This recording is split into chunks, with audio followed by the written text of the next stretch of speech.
So now I want to talk about Conde Nast because I know a lot of people are on, a lot of advisors are in the audience right now, and they're hoping to achieve this accomplishment at some point in their careers. And I'm wondering, in general, what's the process like for getting on the Conde Nast specials list? And Susan, if you want to give us a little bit about the experience you had.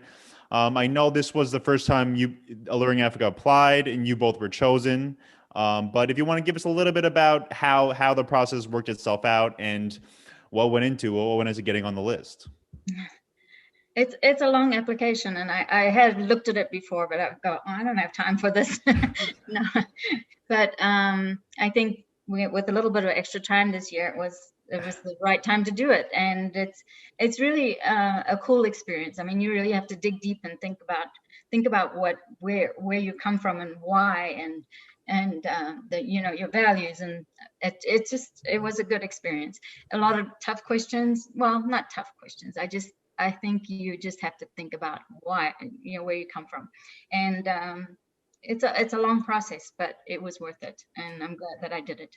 What kind of questions? I don't know how specific you want to get, but I mean, Susan, what kind of questions are on the application? What kind of things does Condé Nast want to know to qualify you to be a part of the list? Yeah, well, it wasn't. When I say tough questions, it wasn't like you're digging deep inside your, your Yeah. mind. But it's for me, it was tough because being older, you can't remember stuff anymore.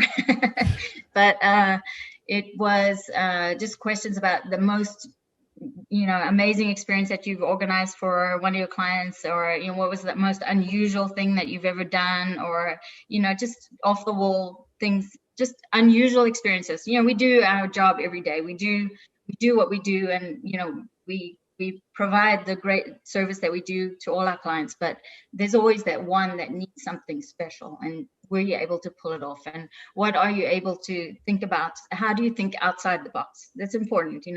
Africa is not in a box, that's for sure. Yeah. There's a lot of things that we do right, but there's a lot of things that you can do outside the box too, and you have to know what those are.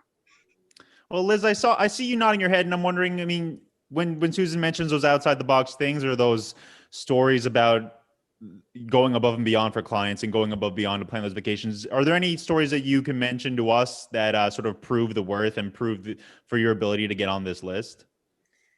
Goodness. Well, everything, you treat each trip as its own, special and unique and important trip, because you never know what the story behind the clients is, or, what their purpose behind the trip is, or, maybe they've been looking forward to this their entire lives, that kind of thing. So really for me, I'm looking at every single trip with that. What can I do to really set this trip apart for them?